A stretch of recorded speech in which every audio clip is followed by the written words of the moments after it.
The money. You don't have access to your accounts or any means by which to leave, as well as weaponizing your children against you, saying, if you leave me, I'll take the kids, and general undermining of your self-worth. And all of these range within that kind of what we typically see with domestic violence that lead us to that worst case scenario, where, which is where I typically come in as a criminal defense attorney, where something indisputably bad has happened and harm has been caused, and then the criminal courts step in to intervene. Okay, great, great. So, why do you feel that sometimes individuals look at it as a financial means of remaining in the relationship? I know sometimes individuals may feel that they don't have nowhere else to turn. Sometimes women, especially, may be afraid to share the information with their family. They may be embarrassed to be able to alert other individuals in regards to they are being assaulted. So is financial gain the main thing that you see with your practice as to why women will remain in an abusive relationship? I'm not sure there's any one particular factor So, that would make a woman stay. It's a combination of all of those things, but finances are definitely a huge part of it. And a lot of times it's by design, where think about when you first start dating someone, if someone's paying for everything and it's like courting, it's romantic at first. And it's something where you think, someone's telling you, I want to take care of you. I enjoy this. I want you to never have to worry about anything. I'll take care of all of that so you don't have to worry about it. And at the beginning, that sounds nice and thoughtful. And it sounds like something that someone that loves you wants to do for you. But how it can then kind of proceed is you might, if you're being isolated, you might not have the professional skills or be aware of resources that you might have to set yourself up for financial independence. And think about if you haven't been working or you don't have access to your own accounts, you might not know your passwords to the banks or your credit cards or anything, so that you feel kind of helpless. And that's a scary process in and of itself for you as an individual. If you add children into that and you're in an abusive relationship, and even if you say, yes, I need to leave my abuser, but I have to bring my children with me. How am I going to support myself and my 2 kids, my 3 kids? How am I going to make sure not just, I can't just consider myself here, but how am I going to take my children's lifestyle away? And can I support that on my own? And it's a really tall task. So I understand why people are so intimidated by it. And it's why any individual, women, men, anyone that's affected by this type of abuse should be aware that there are resources out there that you can Google to have people that specialize in this walk you through what kind of documents you might need in order to leave, what kind of steps you can take before you walk out that door, what you can do to prepare so that when you do leave, you don't feel totally lost and you have a bit of a plan so that you can, when you do leave, you can really make sure it sticks. Okay, absolutely. So here's a challenge question for you. Our audience consists of professional women, it consists of corporate American women, and then we also have some celebrities that also tune in with our platform. So take the instance, and we're not here to badger anyone. Take the instance, we're going to talk about the issue with Harvey Weinstein, which is, I feel, is a prime example. But I want to be able to share with the audience from your expertise the some of the content and elements of his case. Does that justify some elements of domestic violence as well? So take, for example, here these women are, they're smart women, they have careers, they're trying to go up the ladder, and they go to a producer. We're not just going to say Harvey Weinstein, but they want to go to a producer to see if they can be able to get the assistance that they need so they can be able to further their career. And all of a sudden, here's this individual that's in position to be able to alter his role in order to get what he wants, even though the actress or the actor or the corporate American woman wants this position. She wants this job from this producer, or from this music producer, or from this movie mogul, whatever the factor is. But he's in a position where his authority is used by him or her to be able to restrain the individual to them or bring the individual to them because of his status and because of who he is and because of who she is. Would that constitute some elements of domestic violence as well? Or is that something of another factor? It includes a lot of the same components for sure. Now, Harvey Weinstein, for instance, and we both know it varies on a case-by-case basis, but intimate partner violence is for someone that you are in a dating or sexual relationship with, that, there's this pre-existing dating relationship. Mm-hmm. So if you out of the blue are sexually assaulting a stranger or something, you don't have that pre-existing relationship. But what we've learned over time, and of course, one, society generally is still kind of catching up to the issue of domestic violence and intimate partner violence and learning more about it. And the law is decades behind society on that, where the law takes a while to catch up too. But what we've learned about domestic violence is there's typically a power dynamic. Right. And that is exactly what we're seeing with the Me Too movement and men or women in positions of power that are abusing that to get benefit from it because they have leverage over someone else. And that power dynamic where you feel as though if it's the Me Too movement with Harvey Weinstein or something like that, where it is you stand to lose something professionally or personally for not engaging in this conduct that I want you to, that you're not consenting to that type of behavior, is similar where in a domestic violence, if you are with an abuser and you do not do what they request, that you fear physical violence, but it's all about retribution for not doing what your partner or this individual with power over you wants. So while there are some differences there, the overlying concepts of power dynamics, manipulation, abuse of your position over someone else are very, very common themes. And that's why it's been really helpful to have this movement to show people that when we think of when we have one particular mental image of domestic violence or abuse of power or anything like that, it's not a one size fits all thing. And it can take many forms. And it's been helpful for us as society to be able to recognize this now when we see it sooner. Okay, great. Fair enough, fair enough. Okay, and so thank you for that very, very great response. So let's back up a little bit, and we want to kind of share, want you to share with the audience as to what inspired you to be able to practice just this specific field as a criminal defense attorney. I know all of us have different desires as to why we want to be able to help. I know one of mine is prison reform, and then two, of course, with Women Who Rock with Success Investigates, we want to investigate cases that that are out there that some individuals may just, conceal it. It's not talked about enough, just like you had shared earlier. The law is behind in a lot of areas and what have you, and we're here trying to play catch up and what have you. So in regards to that, what are some of the things that inspired you to be able to become a criminal defense attorney in the areas of domestic violence?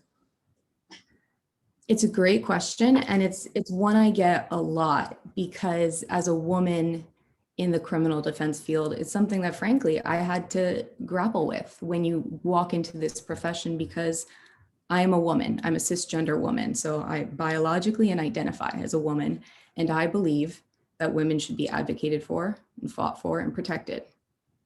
But at the same time, I'm a criminal defense attorney, and I believe that everyone has a constitutional right to a vigorous defense when charged with a crime, because the consequences of that are so severe. And you need a safeguard against the government when you're accused of something. And I believe everyone's entitled to that.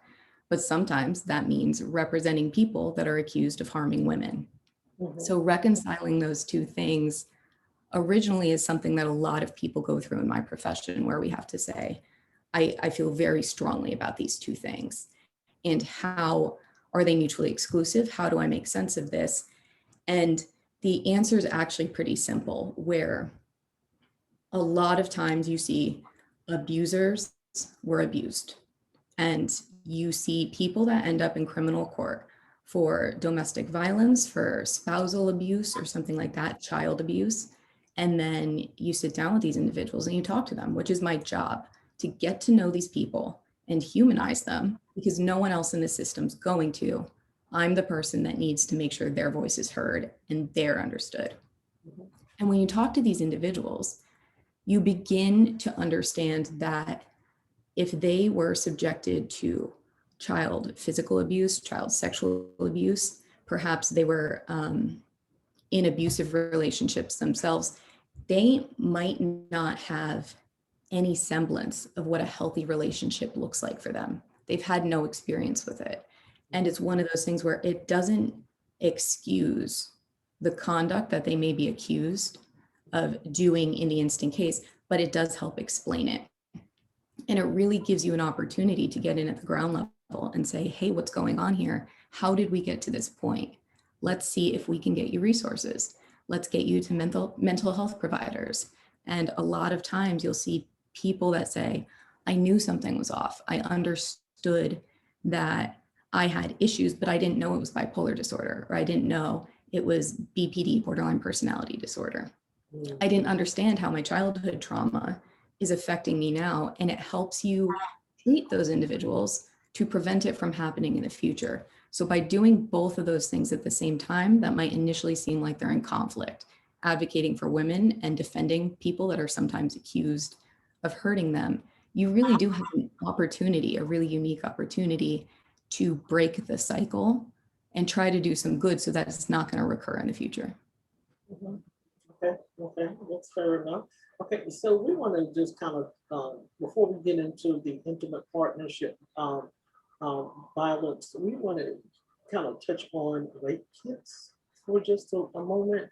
And so we see a lot of news reports. I know I have seen a lot of news reports the last several weeks in regards to domestic violence rising due to since the COVID-19 has started. You know, women are more at home because of their jobs may have, sent them home because of a layoff or whatever due to COVID-19. And then two, in regards to the rape kits, some women feel that they're being violated all over again once the area, the county, or the city, or the government, or the law enforcement. I want to say law enforcement mostly.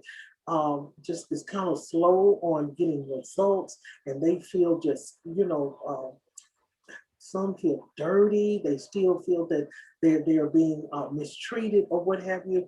What is the best way that we could be able to impact women in that area as to while they are waiting on the results? I know some, as you stated, we're kind of behind in the law. When we hit the special victim prosecutor, Catherine Marsh, on the show about 2 or 3 weeks ago, she said the same exact thing that you had mentioned. We're behind on a lot of things when it comes to adjudicating the right thing and what have you. And some women are just waiting on their turn. What would you say to women that are waiting to be able to get their voices heard due to some back rape kits that have been withheld, perhaps maybe due to financial funding in the local government or what have you, or just due to the fact that they are behind in this type of practice?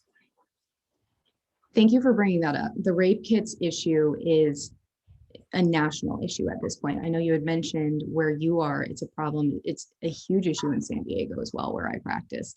And the district attorney was running for election, advocating for, I promise, elect me and I'll make sure the rape kits get tested, because we had thousands of cases of backlog where they weren't getting tested in a timely manner.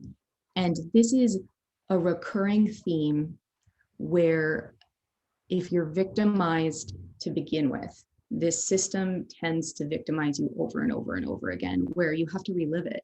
If you want to see justice or someone prosecuted for it, usually you're going to have to come testify and relive it then. And then you're going to have your rape kit come back. If there's a backlog, it can be years and years later. And maybe you've already healed to some extent and it just reopens everything. And there is no benefit to backlogs of rape kits, truly, because one, for the women, they went through the trauma of having that kit and that examination taken. And SART, sexual abuse response teams, those examinations are intrusive. I mean, that's a lot to put yourself through. And then to have someone just sit on it and not prioritize it is offensive, frankly, to not make the time and the energy to have that prioritized. But also for me as a criminal defense attorney, I want them tested too. If I have a rape kit that comes back as a hit to my client, I don't want it to be 10 years later. If the defense might have been that there was consent involved, where are my witnesses? It's so much harder for me in an uphill battle to say, we're so far removed from the actual offense now. How am I supposed to defend this? I've lost a lot of tools at my disposal.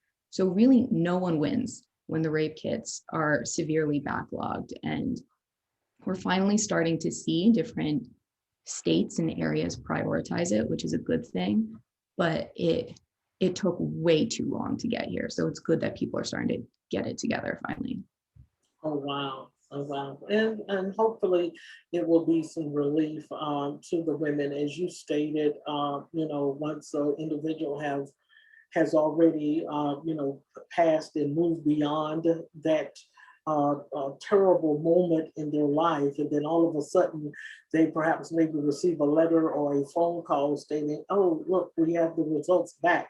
And of course, perhaps they may have moved on to another relationship or with marriage or what have you, and things, and this kindles everything back for that individual, and they have to relive it all over again.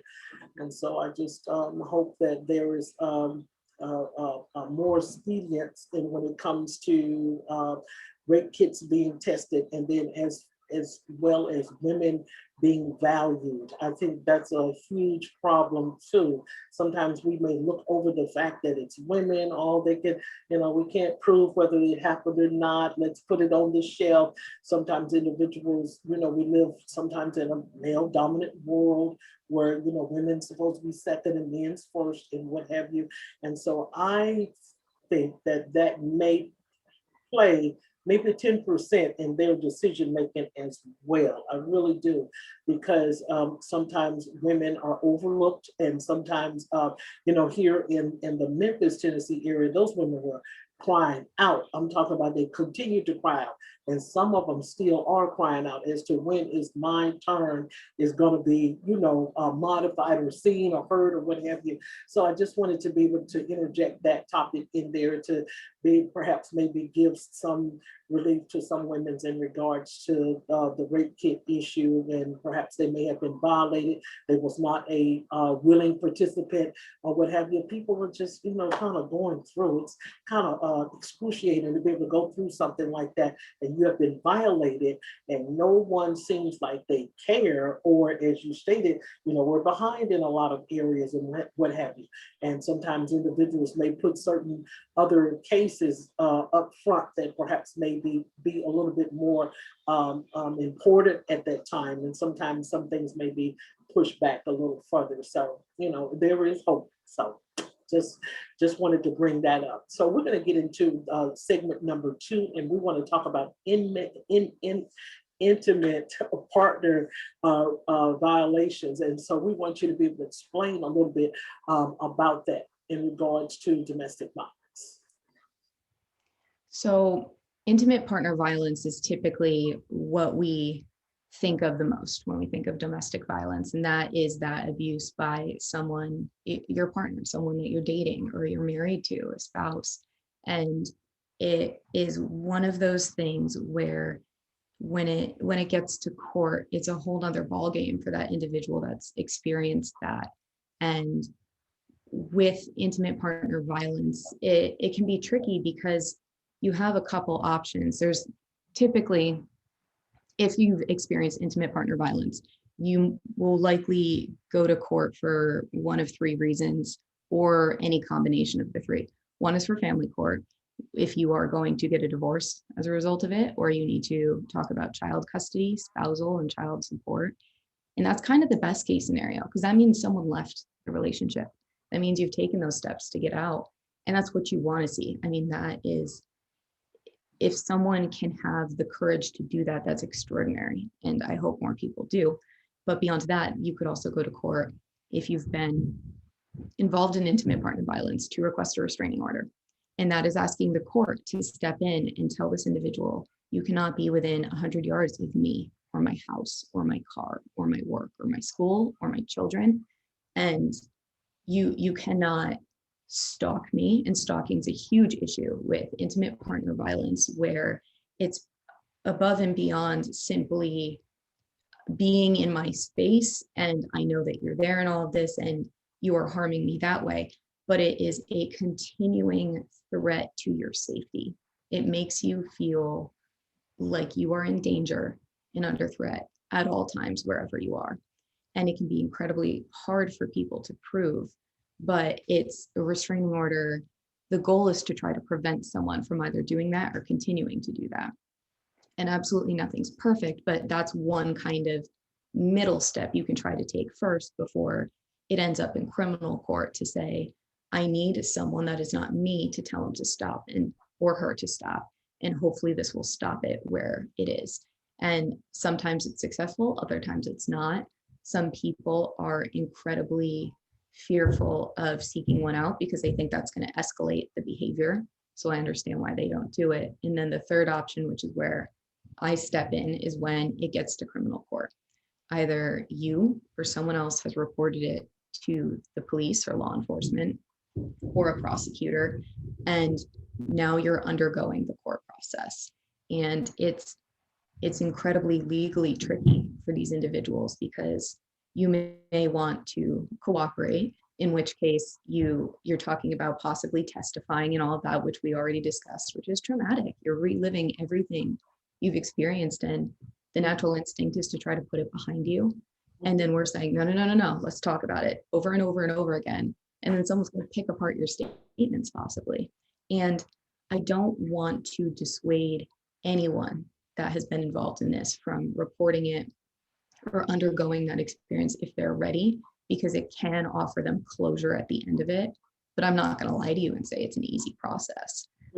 But then it gets even more complicated where if some people wanted the abuse to stop then and there, so possibly they report it to law enforcement, maybe a neighbor heard and a neighbor called, and sometimes you wanted emergency intervention then, but you're not ready to go to court and testify. And then you have a couple options and none of them are really great for you, which is why I've also, as a criminal defense attorney, represented victims of domestic violence as their attorney. And it's because if you're not ready to cooperate yet, you have the option to either show up at court and testify to something that you are not ready to do yet, and you need that emotional support to help you with that. Or maybe you want to say something different than you did when law enforcement came. But in doing so, you risk either perjury for changing your statement when you're testifying, or obstruction of justice for if they're going to try to accuse you of having lied when someone first responded. And you now are in need of a criminal defense attorney because the system's just not set up the correct way. And you have these issues where, so I'll represent the victims to help guide them through the process of saying, you're not ready for this. And I get that. I want you to be, but I can't force you to be. And when you've already been in a relationship that's entirely focused on the power dynamic and taking away your power and your voice, I don't want to throw you into a system that's going to do that to you again. So if you need a safe way to make your voice heard and to have some power back in the system, I'll represent you to help guide you through how to make statements, when to make statements. And that way, you know, you've got someone in your corner, no matter what, that doesn't care what the prosecutor says, the judge says, or your abuser. You have one person that is on your team, no matter what. And there's so many different ways that these individuals can become involved, and it's tricky once you get to court, but it's incredibly valuable and worth it. It's really rewarding for me to do, and I've seen individuals come on the other end of it, and the relief they feel when they get out and they know that they get some closure there. But yeah, it's a long road to get there, but it is worth it. And I would certainly, anyone that is ready to do it, I would say there are resources for you and ways that you can get out. Okay, great. So this is going to be a scenario that I'm going to walk through on the show, and we're going to see if this will be something that is classified as rape or domestic abuse. And so Beth comes in, and she's been tired all day long, and she comes in for work 9 to 5, and so her husband comes in as well, and he may not be as tired as his wife Beth is, so he wants to be intimate with his wife, but his wife is tired. She's complaining that she's tired. I don't want to be bothered tonight. This is not the time, or what have you. But he continues to pursue his wife. He's consistent in pursuing because he wants to be intimate with his wife. She continues to say no. He continues to force himself on his wife. Which part does that constitutes abuse in the relationship or domestic violence, and how would a judge be able to rectify the fact as to, this is your husband, you're supposed to submit to him, or she said no, and you have to leave her alone. This is a perfect example of how far behind the times the law is in a lot of places, because historically you couldn't rape your wife or your spouse. That was the law in most places for the longest time. And states are starting to change now, where most states will say, okay, yes, you can in fact sexually assault your spouse.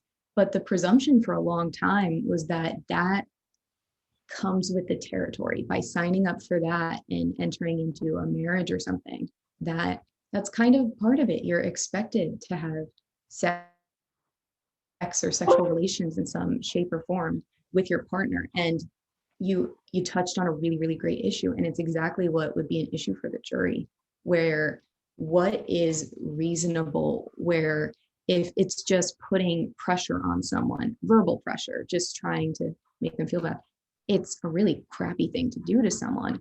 But it's not necessarily illegal until we start talking about physical force and really um, influencing someone in a way that it overtakes their power to make that ultimate decision. And that's why rape of an intoxicated person is a thing, because when you are intoxicated, that's a factor in whether or not you can meaningfully understand what's happening in consent or not.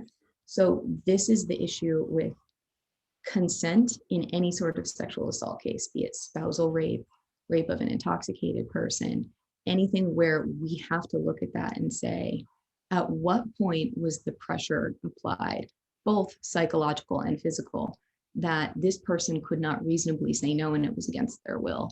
And it's hard because it means, again, airing out all of it, all of the little facts that are embarrassing for everyone involved, to have to ask about it, to have to talk about it, and to get it to really dissect this interaction to determine whether or not it was consensual. But that's our jobs, and that's what the system is designed to help figure out. And then eventually it is up to a jury, if you go to trial, to determine whether in combination everything someone did was so overpowering that that person no longer had a choice and couldn't meaningfully consent to that act. And it's tough, but at least finally states are catching up and understanding now that sexual assault can happen whether you're married or not. And it's something we see commonly, or I mean, not super commonly, but we've seen before. It's not unheard of, where abusers and partners will maintain their other partner like in one place and rape them over a course of time, where they'll just kind of keep them in one room, and sexual assault can happen repeatedly that way. And that's why it's so important, where if you're able to recognize that you might be in a toxic relationship, to get out as early as you can before it escalates to that point. Okay, okay, great. So we're gonna ask this question of you. We got an opinion from the former special victims prosecutor, Catherine Marsh in the state of Maryland. So in your state, in your city, San Diego, so take for instance, some years ago, that this is a true story. Some years ago, probably about 30, it's been a long time. And so I was personally visiting a friend. And so next door, there was a chaotic situation that arose, and it was between a husband and wife. So the first thing we think in a physical abuse or a domestic violence issue, we always first look at the male. We look at the male as the one that's the assailant, and we look at the wife as the victim.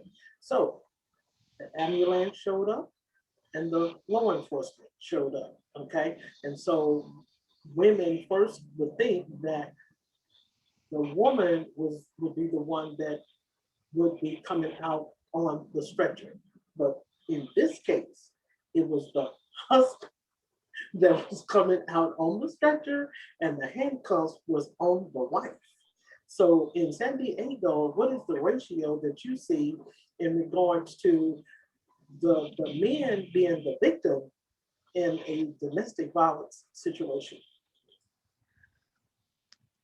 It was totally. Proportionally. No, it's such a great question, and it's interesting because the societal factors come into play for it. I mean, I represent right now women accused of domestic violence and battering or harming their husbands or their partners, gay and straight. So it's it's absolutely a thing where we see it in criminal court and all of that. But yes, I will say I represent more men accused of domestic violence than women. Now, statistically, as of right now, I believe it's 1 in 4 women are likely to be a victim of domestic violence and 1 in 7 men.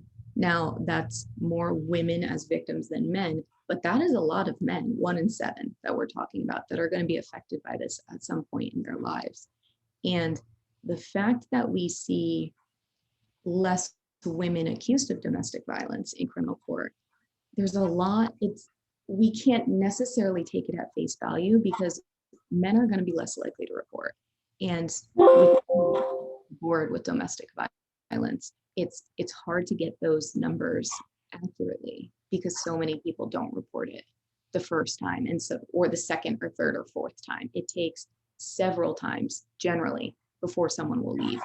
So for sure, I definitely represent more men than women with these types of cases, but you also have to account for the fact that men might be more embarrassed or ashamed with the stigma of saying, because some people are going to say, well, why didn't you, she's half your size or something.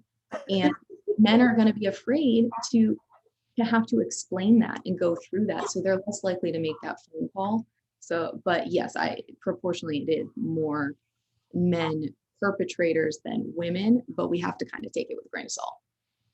Absolutely. I think, as you stated, I think that may be a lot of men that may endure this type of behavior, not trying to be in defense for any men that commit domestic violence or anything like that. But I think that there are a lot of men that may endure this type of criminal act, but they are so embarrassed due to perhaps maybe an ego. You know, I'm out here and I'm reporting something about my wife has done something to me that she shouldn't be doing. So he muffles it in and he holds it in. And I feel that sometimes, I mean, I've seen a lot of men that go through not a physical domestic violence issue, but a verbal domestic violence issue. And sometimes some wives will restrain some financial income from men that may have been laid off and they're the breadwinners of the home and what have you.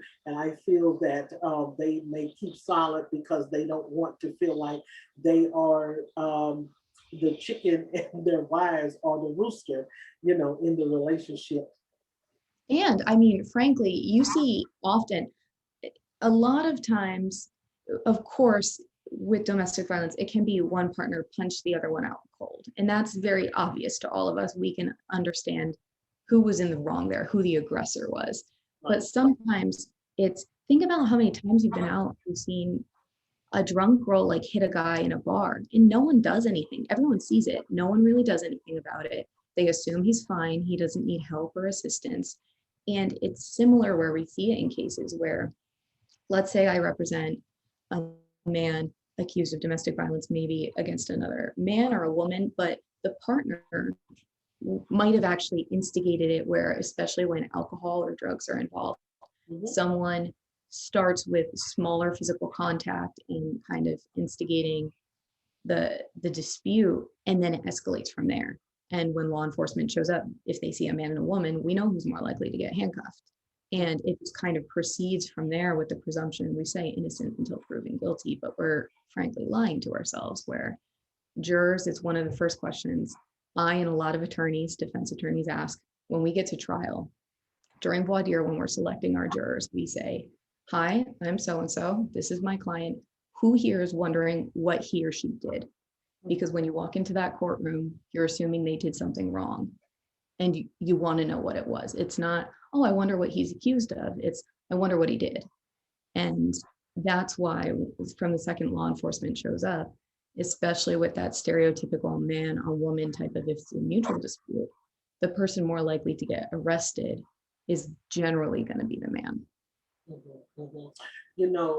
And this will lead to the next question, in regards to, you know, family court, and the court room that, where you preside with the practices that you have with domestic violence. How does this affect the children? The children are kind of in between the parent, they're in between the father.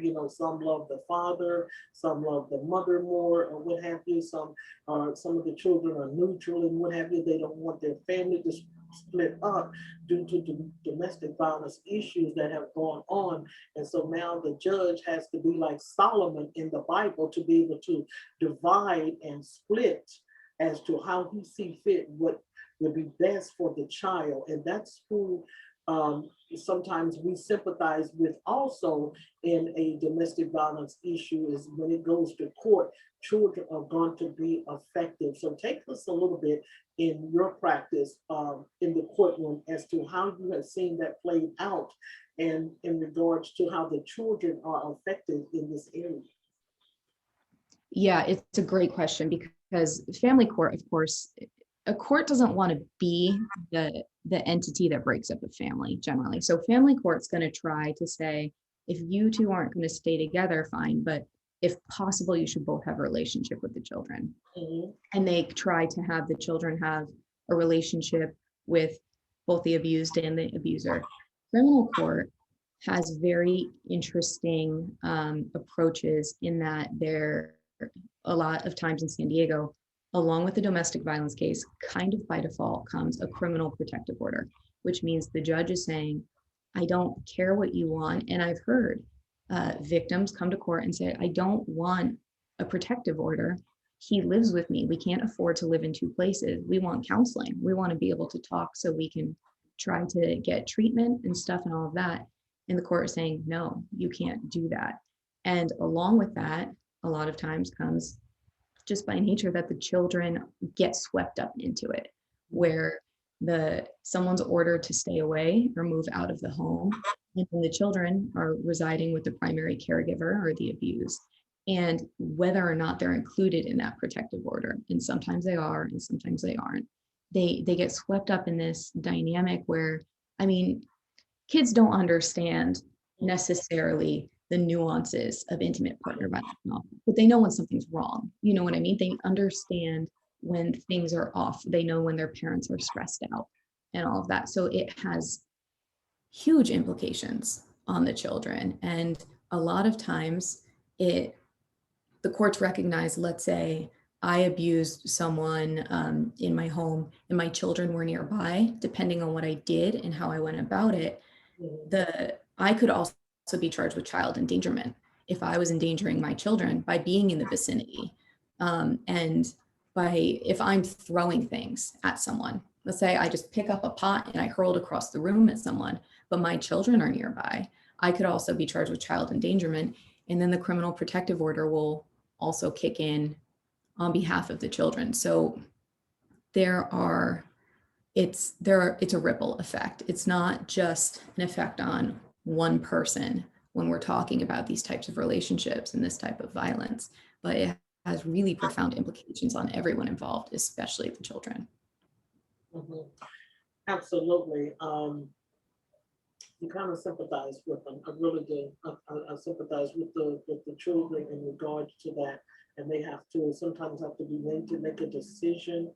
Um, in regards to who they love the most. And as you stated, it's the judge is not in the business of trying to make making the protocol of separating the family, but sometimes we know that that must be done in order for peace to abide. So now we're going to flip the coin on that. However, talking about the same thing, but when the parents decide to live together and they cannot afford to be apart due to financial support. Now we're not talking about the fact that they are not leaving due to the husband is providing all of the finances. We're talking about both of them had to have decided to remain with each other, but divorced, okay? Due to domestic violence issues, you have your part. They want to keep the family together. They want to keep the children happy. They want to co-mingle, co-parent the children and what have you. But due to the fact that they cannot afford to um, be separate, due to financial issues that are going on between the husband, and the wife. Yeah, and co-parenting under the same roof is something where it's kind of a creative solution, and it's something, it's not surprising if you have a low income family and they have no other means of managing, because especially when you've got children or a family to consider, and you you need to you're trying to be mindful of them first. And it's really frustrating to see two adults, and it's like you said, in this type of hypothetical, it's not someone that feels pressured or anything. This is an adult making an educated decision about themselves and their well-being, and they're doing it with the person that they had been with. And the courts can essentially veto that. And we saw it a lot during the pandemic, where we would have two individuals living together. Maybe they had been together for 20 years and there had never been any sort of legal issues with domestic violence or anything. And the first time out, the court says, you need to move out. You're accused of this, so you can't be living with him or her. And the person, the victim, is saying, I don't want them to leave. What do you mean? Like, we're in counseling. We're addressing the underlying issues. They're seeking mental help. We're doing conjoint therapy together. There have been no instances since then, like, help us help ourselves. And the court says no, because ultimately they can consider your opinion, but they don't have to follow it.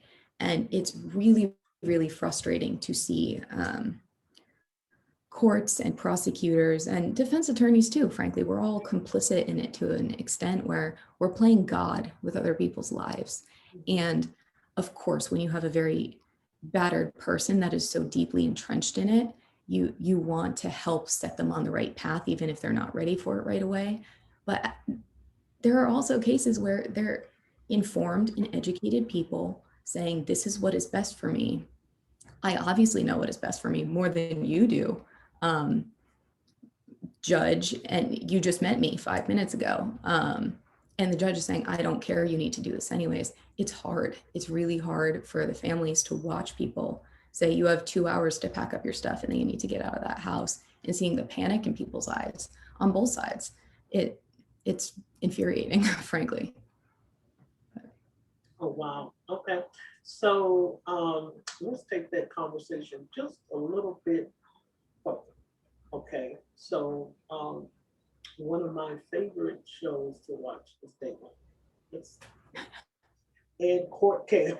I could sit there and watch that with a glass of water and perhaps maybe crackers, cheese, and watch it all day long. These are not just acting; these are reality. So take for instance, they have decided to stay with one another. Okay, they have decided.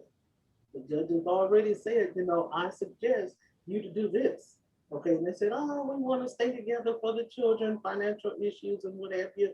Maybe it may be due to low income, maybe it may be due to we just want to keep the children together. And then a fatal issue may arise. Okay, even after the judge have told them, no, I don't think that you all should do this. And they said, oh yeah, we're gonna do it anyway. And so they live differently. They live in separate rooms, but we're gonna try to keep the children together. Like I said, I'm a Dateline fan. So all of a sudden, here comes Julie Ann. She has this new boyfriend and now this abusive husband that the judge told her not to fool with. And she says, yeah, we're going to do this. And then all of a sudden he gets erratic and the issue escalates while they're living together after this divorce, or whether after the judge has told him, no, you don't need to trust this guy, you need to move on. And all of a sudden he fatally harms the wife or ex-wife, even though they're living together. So how many cases do you see of this in the San Diego area, or that you may have read in articles? Because we see that going on today. We see it still going on today where they will still reconcile due to the kids, and then all of a sudden here comes something else comes up where she puts on her makeup and somebody else sees her, even though they're divorced. And then all of a sudden, this domestic violence behavior arises again in this husband or ex-husband. And now the courts are like, I told you so. Yeah, it's one of those things where with domestic violence, it can be your current partner or a former partner, and that's incredibly common too. And we know that that happens with homicides, murder, suicides, because we see it in the news all the time. And it's one of those things where proportionally that absolute worst case scenario Okay. is, I mean, technically rare statistically, but it's not unheard of because we see it. And it's why judges and prosecutors always err on the side of saying, I don't care what you think, you have to leave. I'm ordering you to leave, because they don't want to be the person that said, you know what, okay, let's give it a try. And then they're in the news as the judge that authorized this living situation, because the optics and the politics of that, it's why they're going to say, I hear you, but no, I'm not. I'm not going to follow that, because no one wants to be the man or the woman in the news as the judge that signed off on this situation that allowed it to escalate and get to that point. And as far as homicides in which women are victims, I mean, I believe it's over half. When a woman is murdered, it's by an intimate partner, either current or former, someone that they're with or an ex. So it's violence against women is is everywhere, and it affects, we've talked about it, women of all different backgrounds, racial, socioeconomic. There is no like prime domestic violence victim with the lethality of it. And one common instance is, of course, we see in the news when someone shows up and they shoot their former partner and their current partner, the kids themselves, we see that. But a lot of times it'll be instances where it's just in a normal fight, the normal instance of abuse, not one of those ones with a gun or anything like that, but strangulation, where someone is strangled. And strangulation is a term of art. Normally we would just say you choked someone, but legally it's called strangulation, where you wrap your hands around someone's neck and you cut off airflow. And it's hard to track because that's going to have long lasting effects and injury on someone that you might not necessarily be able to see right away. So it's hard to keep track of that, but it takes all forms where, of course, we see Dateline, where someone comes to the house and shoots someone or stabs someone and all of that. But it also has much less obvious forms like strangulation or something, where it might be the intent wasn't to actually kill them in that moment, but the violence had escalated so much or to such a degree that someone still dies anyways.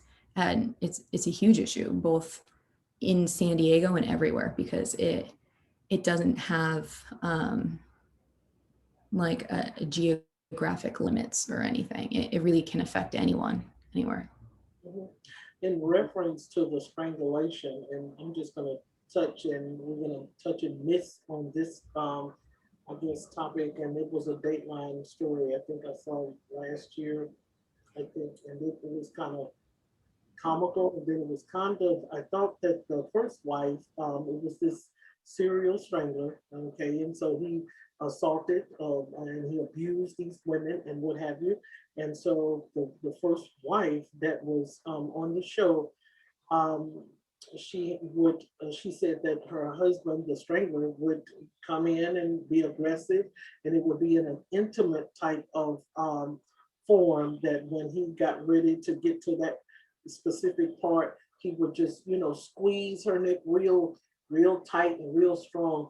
But my thing was, out of that entire show, all the women could have been saved from being brutally attacked by this individual. If, I would think that if someone is using that type of um, resistance towards me as my husband, and he has to choke me around the neck, I would think that that would should have sent off an alarm to the wife. And I don't know. That's just me saying it. I felt that that was a responsibility that could have prohibited him from of abusing and attacking future women and things. There were a lot of women that died under his hand, but she didn't, but he didn't abuse her either. But that was something that she allowed. I thought it was totally ridiculous. She allowed him to do that. But my thing was, shouldn't an alarm should have went off somewhere in her thought process as to something is wrong with this guy? And so that was probably back in the 70s or 80s. And he was able to commit this behavior all the way up to the 90s and 2000s, and nobody ever reported. I think he had like 3 wives. Good grief. Wow. Yeah, I'm not here to kink shame anyone. I guess if whatever you're into is people, then have at it. But it's one of those things where it's as long as everyone's consenting and aware of what's going on, but there's got to be boundaries, So, but hiding threes, it's one of those things where frankly, I mean, it speaks to the fact that a lot of abusers, we expect someone that's flying off the handle all the time, has a really short temper. These can be incredibly charismatic people, and highly manipulative, and it can be hard to see from the outside. I think three victims is a lot and incredibly uncommon, but it's not uncommon for someone to have that going on behind the scenes, and friends and family after the fact to say we missed the signs. Yeah. We just, looking back on it, we can recognize, like, we can see that and say, hey, that should have been a red flag, but we weren't looking for it. So people do miss it. But yeah, three books. What? I need to send me that episode after this. I'll watch it next. I was stunned, but like I said, everybody's different, and so I guess maybe she didn't look at it as such then, but perhaps maybe when other people were assaulted and fatally wounded by his hand, I guess maybe she may have thought later on, this is something that he probably had an issue when he was married to me, and I perhaps maybe did not recognize it as that being some sort of domestic violence and what have you, because I feel that when people are serial rapists and serial domestic violence assaulters and things, I think it starts off from something real small, and then it leads to, and it escalates to something else, and it escalates to another level, and then now you have this serial B2W, whatever they call them, and things, whatever. I'm not gonna say that. I'm gonna keep that. But we have these serial rapists, and we have these serial domestic violence assaulters and things like that. I think it starts from something very, very small, and perhaps maybe the first wife, the second wife, or the third wife didn't catch it, but it wasn't until it actually fatally wounded someone and hurt someone. I don't want to use the word killed, but I want to say fatally wounded someone. That's when they thought, oh wow, I should have saw the signs or something, when I was married to this guy, So. Right. And it's really common where when I meet with a client for the first time, I say, do you have any prior domestic violence convictions? And the answer is yes or no. And if the answer is no, I say, what about arrests? And the answer is yes or no. And they say, okay, what about calls to the home, just whether you were arrested or not? And it's very common where in a prior relationship, there might have been an instance of abuse, but it was one time, maybe the person left right away and they didn't report it for that reason. And it's a slow progression from where it first starts as more minor things. And then as the person proceeds throughout their life in these relationships, it gets worse and worse. And eventually they find a partner where they can do this. They get so ingrained in that dynamic that it can go on for years to the point where it's so hard for them to get out. But you're exactly right, where there's usually, looking back on it, hindsight's 2020, where we can look back and say, oh, okay, this, if we had intervened here or here or here, and we miss those opportunities, and it's not on any individual person, but it's super common to look back and say, oh, okay, this was a slow build up until this point. It's not usually someone is just walks in one day and becomes an abuser. They work their way up to and learn as they go, frankly. Mhm. I agree. I agree. So, with the last couple of questions that we have, share with us as to in there. I'm pretty sure there are resources in many states, many areas, as to how individuals can be able to seek help, even if they are afraid. You know, like we talked about and we discussed issues about sometimes the woman will not make a move because of financial issues, financial support from her husband. It may be the children that she's concerned about, to be able to keep everyone together and niched and tightly glued in the family. But there were some resources, websites that they can be able to reach out to in order to get support, to get help. I think the National Domestic Violence, they won't even allow you to file sexual harassment issues that may be going on, stalking issues that may be going on. It's not funny, but it's a lot that goes with domestic violence. And it's kind of saddening sometimes as to why individuals may allow it to go on. So I'm going to share this little brief story that happened in Memphis, Tennessee, where this mother was in a domestic violence issue with her significant other, and she had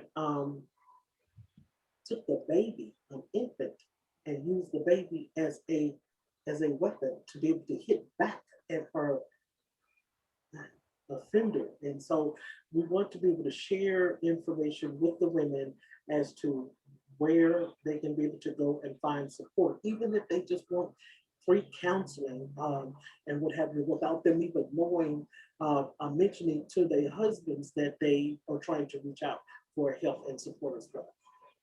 Yeah, and what I'll do is I'll send you a list of resources to share with your listeners so that they have it all in one place too.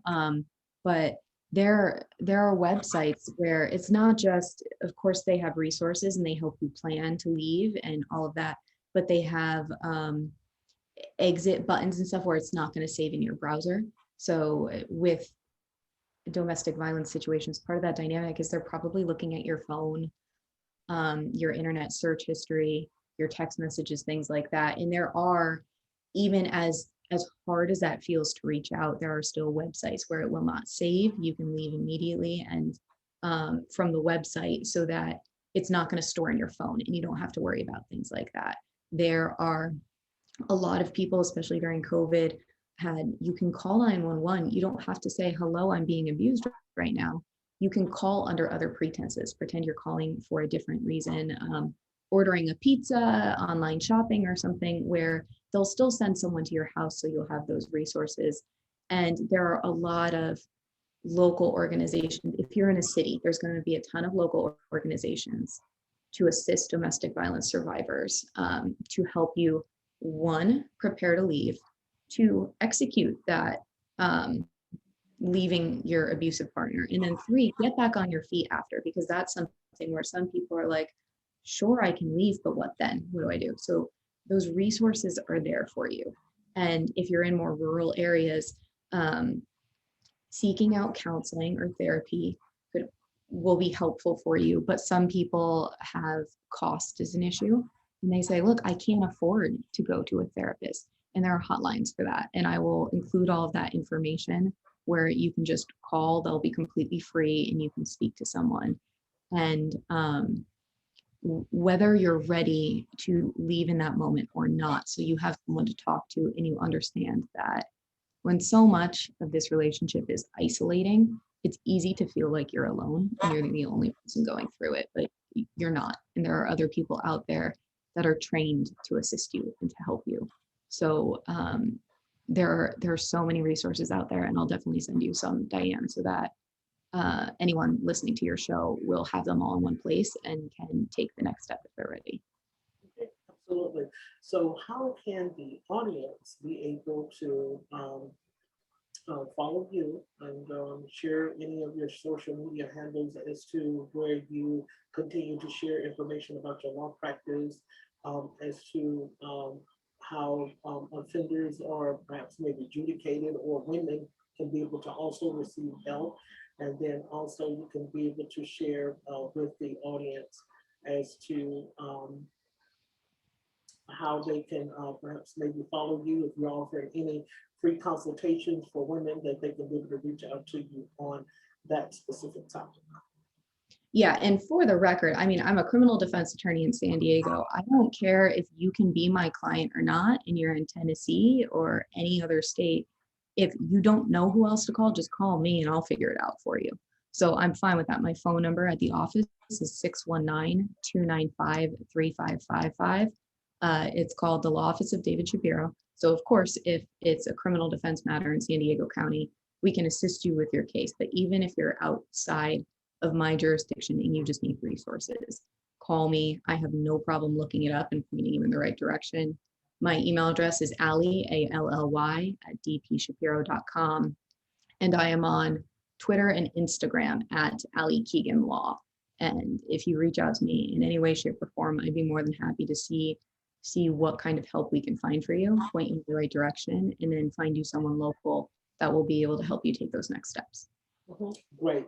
So audience, we have gathered a ton of resources, scenarios, tools, and tips for you in regards to domestic violence. I think we have covered a lot of grounds on today in regards to intimate partner violence. And we have talked about domestic violence, the fundamentals of domestic violence. And then we've also shared some information with you about rape kits, as well as how a justice system may adjudicate a case in regards to parental